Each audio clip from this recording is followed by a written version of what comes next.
Ya, halo pemirsa, apa kabar Anda hari ini? Langsung dari studio IDX Channel Jakarta, saya Prasetyo Wibowo kembali hadir dalam Market Review, program yang mengupas isu-isu yang menjadi penggerak ekonomi Indonesia. Dan kali ini kita akan mencermati bagaimana dengan kondisi cuaca ekstrim yang telah menyebabkan banyak sekali bencana banjir di sejumlah wilayah di Indonesia. Sejauh mana dampaknya terhadap aktivitas perekonomian nasional? Langsung saja kita mulai Market Review selengkapnya.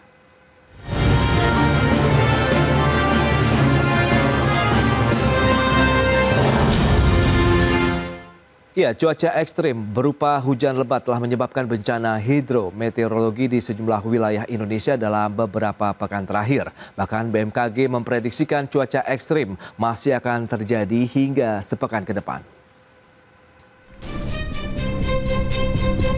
Dalam sepekan terakhir, cuaca ekstrim berupa hujan lebat telah menyebabkan bencana hidrometeorologi di sejumlah wilayah Indonesia, termasuk kota Jakarta dan kota satelitnya. Badan Meteorologi, Klimatologi, dan Geofisika atau BMKG menyebutkan, tingginya curah hujan yang menyebabkan banjir di sejumlah wilayah disebabkan adanya fenomena atmosfer skala global, regional, dan lokal. Prediksi curah hujan dasarian pada bulan Februari hingga Maret 2025 menunjukkan, sebagian besar wilayah Indonesia diperkirakan akan mengalami curah hujan dengan kriteria rendah hingga menengah.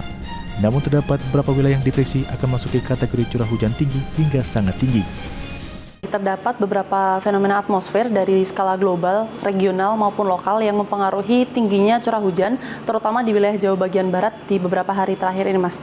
Yang pertama itu ada gelombang Equatorial Rossby yang terpantau aktif di wilayah Jawa bagian barat.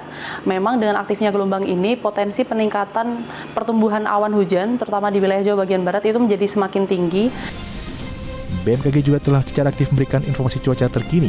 Namun kesiapan daerah dalam merespon peringatan dini masih perlu ditingkatkan guna mengurangi dampak bencana yang dapat mengancam keselamatan masyarakat.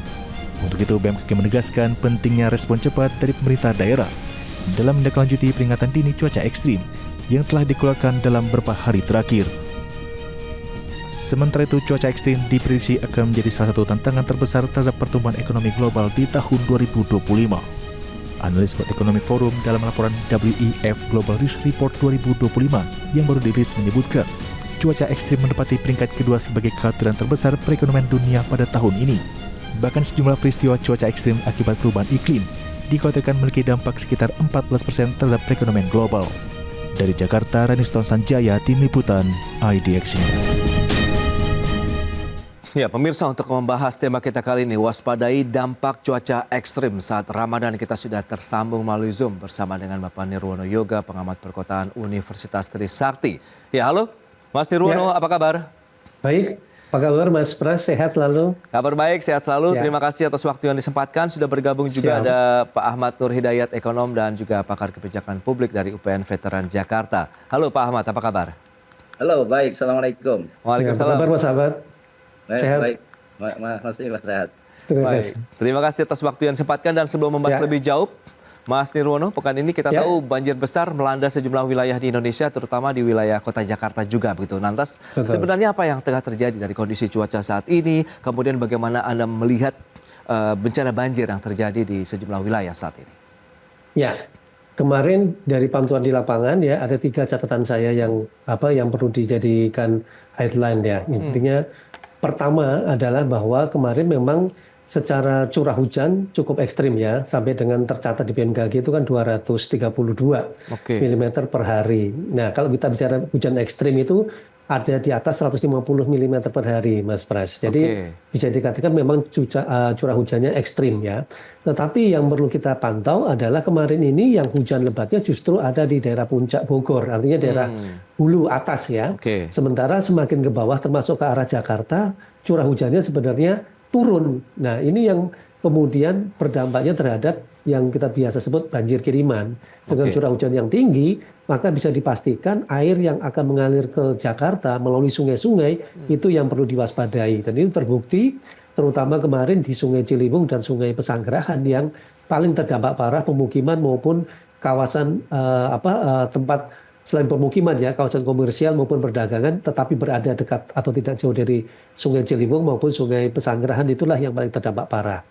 Begitu pula juga dengan Kali Bekasi ya, yang juga sama dari atas, begitu dia meluap maka bisa dipastikan sebagian besar pemukiman yang berada dekat dengan Kali Bekasi terdampak banjir parah seperti hari ini. Nah, PR-nya berarti kalau kita lihat secara umum, ini bisa disebut belum mencapai puncak atau masih bisa dikatakan menuju ke puncak. Karena kalau dari laporan BMKG pada tanggal 11 ke atas sampai tanggal 20 itu memasuki puncak hujannya yang diperkirakan bisa lebih tinggi dari prediksi curah hujan yang terjadi kemarin. Maka bisa dipastikan ada 3 menurut saya yang harus diwaspadai. Pertama, yaitu seluruh kawasan pemukiman yang berada tepat di tepi bantaran kali ya. Kalau Jakarta ada 13, tentu juga kali-kali yang ada di Bodetabek ya. Oke. Di Bekasi, Depok, Tangerang, Bekasi juga harus diwaspadai sama. Ini PR utamanya, Mas. Oke, itu dia beberapa poin yang bisa dicermati bersama pemirsa ya, terkait dengan musibah bencana yang terjadi beberapa waktu terakhir ini. Dan kalau kita cermati saat ini Pak Ahmad, Anda melihat bagaimana dari sisi kondisi yang ada saat ini, seberapa besar nanti akhirnya kalau kita bicara mengenai dampak bencana banjir terhadap ekonomi saat ini? Iya, yang disampaikan oleh Pak Nirwono luar biasa ya. Kalau seandainya ini benar masih baru adalah awal, nanti kira-kira klimaksnya akan seperti apa? Karena kita melihat ya dampak di Bekasi ya, kawasan industri kena, kawasan permolan kena, kawasan perumahan kena. Tentunya ini mengganggu aktivitas masyarakat dan usaha ya. Dan saya kira ini lagi-lagi kita harus cari penyebabnya apa dan segera memitigasi. Kalau kemudian kita lihat banjir yang besarnya itu atau hujan curah yang besar itu kan di hulu tadi di Bogor. Berarti kan sebenarnya ini resapan di daerah kita di Bogor ini termasuk yang cukup rendah begitu ya. Nah ini juga bisa disebabkan karena pembangunan yang begitu masif di kawasan Bogor, kawasan Puncak yang tidak diikuti dengan pembangunan drainase yang mencukupi gitu. Dan saya kira ini kalau melihat dampaknya Mas Pras, dampaknya ini aktivitas masyarakat 2 hari terakhir ini terganggu. Di bulan suci yang harusnya mereka beribadah khusyuk ya, tetapi kemudian disibukkan dengan mengatasi banjir dan ketidaknyamanan tentunya dalam beribadah. Dan saya kira ini perlu adanya satu kerjasama dan koordinasi yang luas antara berbagai lembaga ya, termasuk pemerintah daerah Jawa Barat. Saya senang Pak Gubernur, Pak Deddy Mulyadi sudah mengadres isu ini, bahwa problem utamanya adalah isu lingkungan. Tapi isu lingkungan ini isu jangka panjang ya. Artinya kita harus memikirkan 10 hari ke depan ya Pak Nirwono. Dengan hujan yang ekstrim ini kira-kira apakah Bekasi akan melakukan hal yang sama juga? Tetapi agak aneh juga ya soal ketimpangan dan ketidakadilan. Kalau kita lihat banjirnya di Bogor, seharusnya kan Bogor itu kan melewatinya tuh Jakarta Selatan, Pusat, Utara, ini kok malah melipir ke Bekasi. Nah ini juga ada koordinasi mungkin pembukaan apa istilahnya pintu-pintu banjir ini yang mengarahnya ke timur ataupun ke barat, sehingga yang terkena itu relatif ya lebih berat ke mereka itu dibandingkan ke Jakarta. Nah saya kira orang Bekasi, orang Tangerang juga akan komplain kalau seandainya banjir dikirim mereka terus, padahal sebetulnya bisa melalui ke Jakarta. Nah saya kira suasana keadilan ini juga perlu diperhatikan. Yang penting adalah jangan 1-2 wilayah saja yang paling parah, sementara wilayah lain seolah-olah nggak apa-apa. Ini kan sebenarnya pengaturan pintu sungai aja, Mas Prasetyo. Kalau seandainya kita berpikir memang ini adalah hal serius ya, saya kira sekarang ini sudah saatnya tidak lagi menjadi tanggung jawab sekedar pemerintah Jawa Barat, tapi sudah masuk pemerintah pusat begitu untuk mengatasi hal yang bersama ini. Baik, oke. Nah lantas apakah bencana banjir yang terjadi saat ini juga akan menimbulkan dampak jangka panjang nih terhadap ekonomi nasional? Kita bahas nanti di segmen berikutnya, Pak Nirwono. Mas Ahmad, kita akan jeda dulu sebentar dan pemirsa kami akan segera kembali sesaat lagi.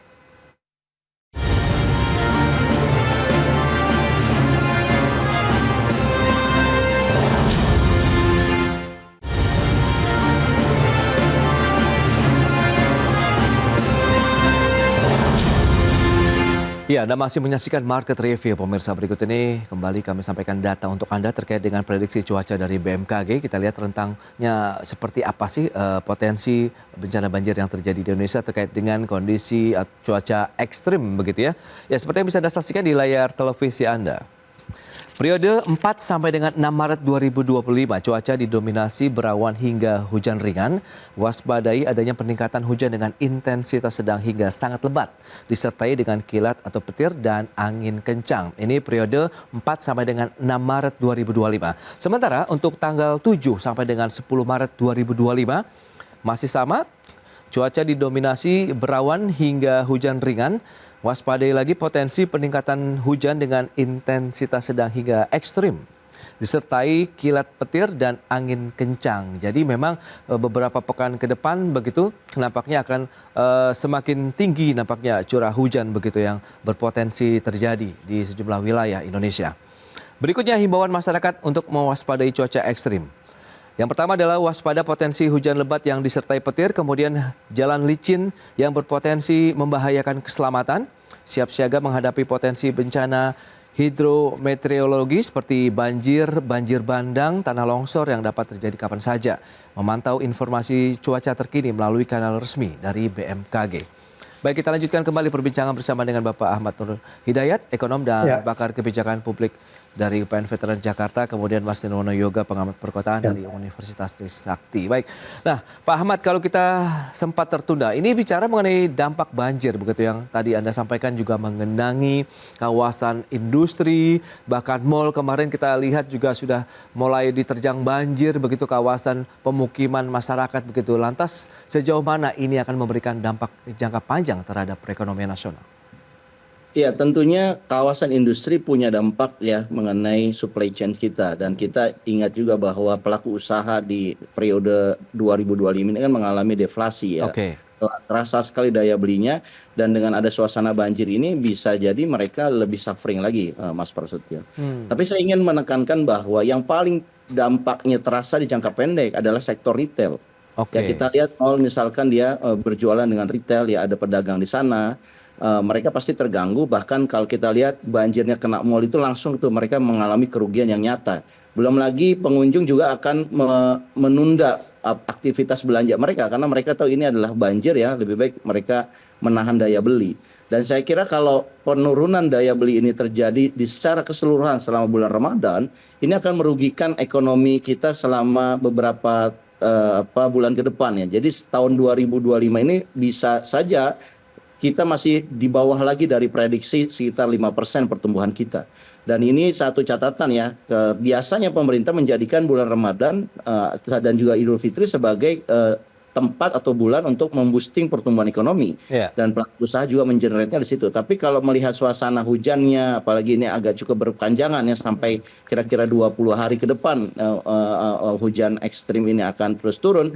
Ini tentunya membuat pelaku usaha dan juga para ekonom menjadi khawatir, jangan-jangan yang tadinya kita harap-harapkan nih bulan Ramadan ini, bulan Maret ini dan April ini bisa mengenerate banyak pertumbuhan, tapi kira-kira mungkin kita berada di angka level moderat saja. Dan ini perlu satu pemikiran serius ya, bagaimana kita menghadapi bulan-bulan yang lain agar kita bisa meng-offside ya, bisa menggantikan apa yang terjadi penurunan yang kemudian diprediksi lebih moderat ya dibandingkan Ramadan atau Lebaran tahun lalu. Ya, ini menjadi salah satu penekan juga ya terkait dengan deflasi yang terjadi Januari Februari, meskipun kita tahu juga BPS menyebutkan karena adanya kebijakan dari diskon tarif listrik 50% begitu yang berlaku dalam 2 bulan terakhir, dan semoga Maret ini mungkin potensi inflasi kembali lagi terjadi. Nah, Mas Nirwono, lantas dari sudut pandang Anda dari sisi tata kota, lingkungan begitu ya terkait dengan bencana banjir yang melanda sejumlah wilayah. Tadi sempat dimention juga Pak Ahmad begitu dari hulunya, begitu kemudian pendistribusian aliran airnya itu menurut Anda seperti apa begitu? Apakah memang ini sudah sesuai begitu dalam artian meratakah atau dari sisi disampaikan Pak Ahmad keadilannya begitu, bagaimana Anda lihat? Ya, saya perlu garis bawahi kalau kita berkaca dari masalah banjir kemarin itu menunjukkan adanya perubahan tata ruang ya. Kalau kita bicara Bekasi contoh paling dekat lah ya. Di mana Kali Bekasi di kiri kanannya itu dulu merupakan daerah rawa-rawa dan situ.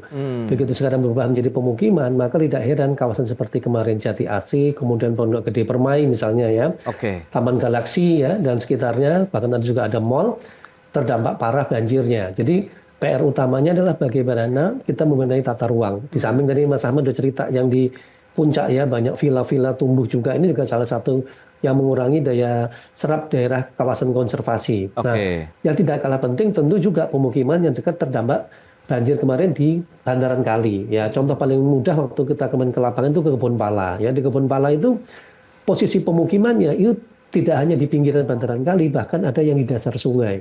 Maka tidak heran begitu air sungainya naik sedikit, kemarin sampai dengan 3-4 meter rumahnya terendam karena posisinya ada di dasar sungai. Nah, ini PR utama bagaimana membenahi pemukiman-pemukiman di bantaran kali, terutama di Jakarta ya. Kalau kita memang ingin membebaskan kawasan pemukiman tadi bebas dari banjir.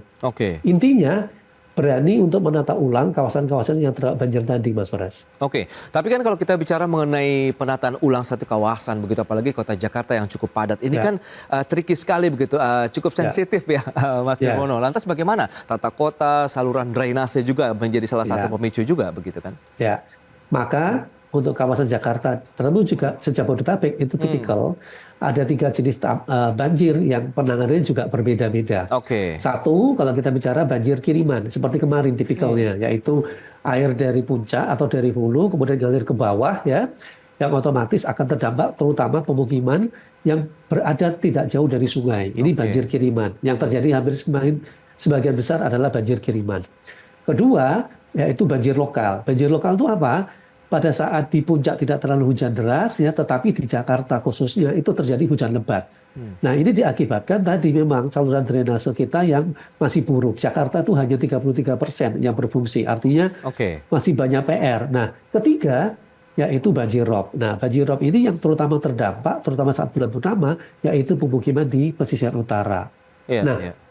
Bersyukurnya kemarin kan tidak terjadi banjir lokal dan banjir rob, karena sebenarnya sebagian besar justru disumbangkan oleh banjir kiriman yang terjadi terutama di Kali Ciliwung dan Pesanggerahan, Mas Pras. Tetapi yang tadi saya katakan di awal, pada saat puncak hujan nanti tanggal 11 sampai 20 yang perlu diwaspadai, bagaimana mengantisipasi kalau terjadi tadi di puncak hujan, Jakarta juga hujan lebat dan kebetulan sedang masuk bulan purnama. Maka ada 3 ancaman yang perlu kita mitigasi, yaitu ancaman banjir kiriman terutama di 13 sungai utama kita, kemudian banjir lokal terutama daerah-daerah yang selama ini menjadi langganan banjir, ya, seperti Kemang misalnya, ya. Terus kemudian yang ketiga adalah daerah pesisir yang pasti akan terkena banjir rob, terutama daerah Muara Angke dan sekitarnya. Nah, ini yang perlu diwaspadai untuk menghadapi puncak musim hujan nanti dalam waktu seminggu ke depan.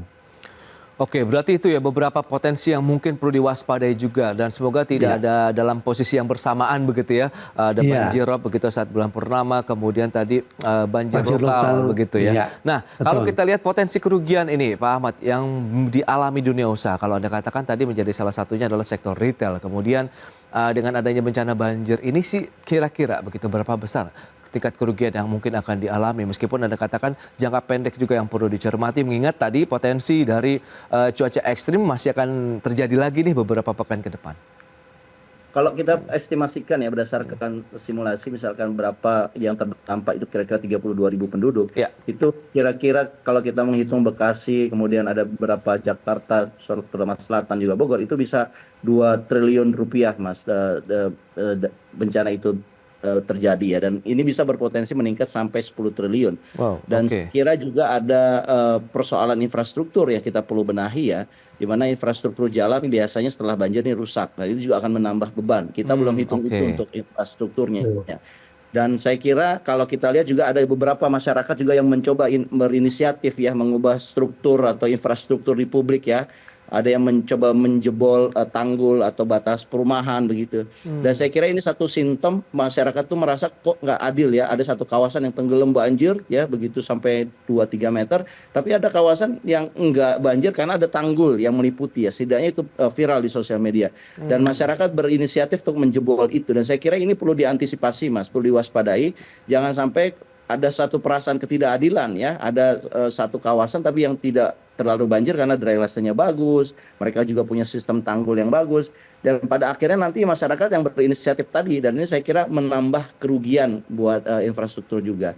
Di jangka panjang terutama kawasan-kawasan yang kena banjir parah, itu akan punya nilai, terutama sektor perumahannya akan menurun tentunya. Ya, mereka melihat pemberitaan yang begitu masif, ya, apalagi disebutkan banyak perumahan di Bekasi, perumahan-perumahan baru ya, termasuk juga ya rencana Meikarta itu juga kan sebetulnya perumahan yang sebetulnya atau model klaster yang bagus yang dikampanyekan begitu luar biasa, tapi dengan adanya banjir ini bisa jadi di jangka panjang nilai rumah mereka atau sektor properti yang ada di kawasan kena banjir ini menjadi berkurang begitu. Saya kira ini perlu diantisipasi juga.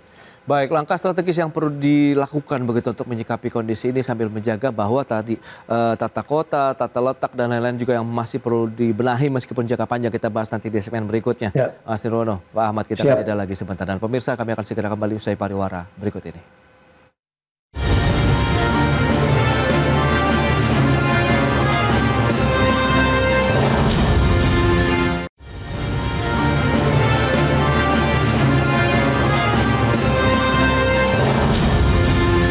Baik pemirsa, kita lanjutkan kembali perbincangan bersama dengan Mas Nirwono Yoga, pengamat perkotaan dari Universitas Trisakti, kemudian Pak Ahmad Nurhidayat, ekonom dan pakar kebijakan publik dari UPN Veteran Jakarta.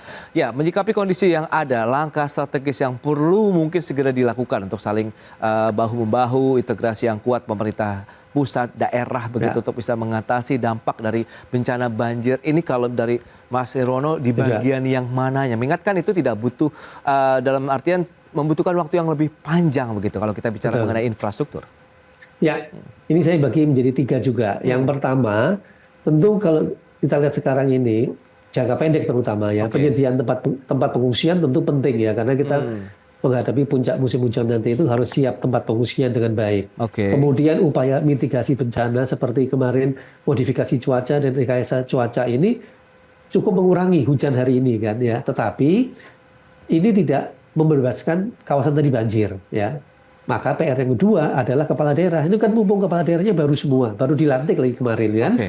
Nah, ini PR bagi setiap kepala daerah terutama di Jabodetabek untuk fokus membenahi kawasan-kawasan yang sekarang terdampak banjir bisa tuntas dalam waktu 5 tahun ke depan. Oleh karena itu PR yang ketiga, mereka fokus aja kalau kawasannya tadi banjir kiriman ya benahi sungai-sungainya ya, tambah dengan situ waduk sama danau baru misalnya untuk menampung luapan air sungainya begitu. Selain juga tentu menambah ruang terbuka hijau. Tapi kalau terjadi banjir lokal berarti di kota ini terutama benahi juga saluran drainasenya begitu. Ini juga menjadi catatan penting ya. Kemudian untuk daerah Bekasi Utara, Jakarta Utara dan juga wilayah Tangerang Utara, waspadailah ancaman dari banjir rob. Nah, kalau 3 hal ini dilakukan dalam 5 tahun dan dilakukan secara bertahap ya, tentu tidak mungkin dalam 5 tahun bebas banjir gitu. Tapi dalam 5 tahun, setiap tahun kita ngobrol, itu terjadi penurunan. Dampak banjirnya, lama waktunya, sampai daerah luasan genangannya harus semakin menyusut. Kalau itu bisa, maka siapapun kepala daerahnya akan mempunyai bekal yang cukup. Karena masyarakat pasti akan mengapresiasi siapapun kepala daerahnya yang mampu membawa kawasannya tadi bisa berkurang banjirnya secara signifikan.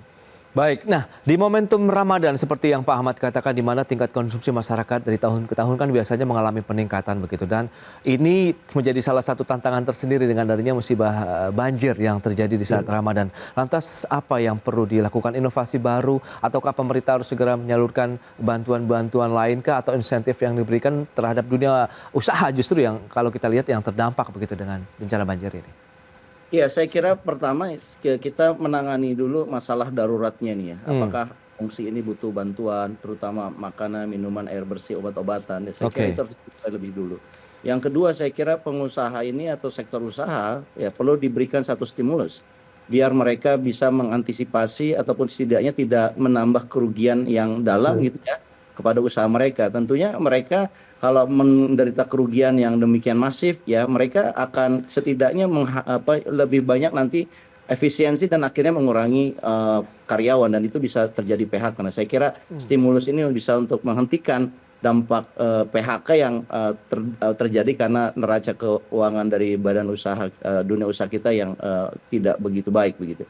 Nah, yang berikutnya saya kira yang perlu kita ingatkan juga kepada pemerintah adalah sistem peringatan dini, Mas. Ini termasuk ya banyak video-video yang terkaget-kaget karena mereka sebagian masih pada sholat tarawih itu tiba-tiba datang banjir tiba-tiba, dan di mall ya tidak diduga-duga terjadi satu hal yang mendadak. Nah, saya kira kita juga mempertanyakan kemampuan dalam hal ini adalah BMKG bersama juga pemerintah daerah terkait peringatan dini terhadap banjir bandang. Karena sifat banjir bandang ini kan kita bayangkan dulu banjir bandang itu hanya di kampung-kampung ya. Tapi kok ini di kota-kota besar saat terjadi arus yang demikian tinggi, informasi deras, tetapi kok kita masih apa istilahnya tergagap-gagap begitu ya, memberitahukan kepada masyarakat.